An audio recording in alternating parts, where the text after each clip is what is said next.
भारतीय संस्कृती आणि शास्त्रांनुसार मृत्यू झाल्यावर सुतक आशौच आणि जन्म झाल्यावर सोयर पाळण्यामागे आध्यात्मिक आणि वैज्ञानिक अशी दोन्ही कारणे आहेत.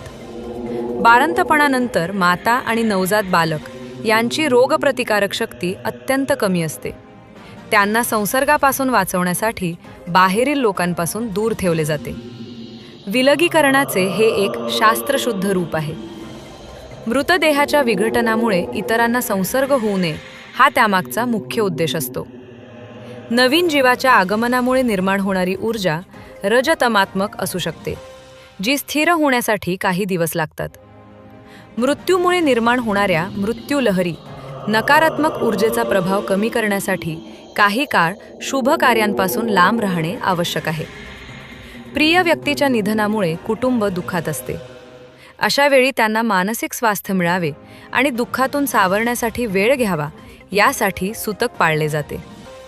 थोडक्यात, सुतक आणि सोयर या दोन्ही प्रथा समाजाला आणि कुटुंबाला आरोग्याच्या दृष्टीने सुरक्षित ठेवण्यासाठी आणि मानसिक शांतता देण्यासाठी निर्माण केल्या गेल्या आहेत.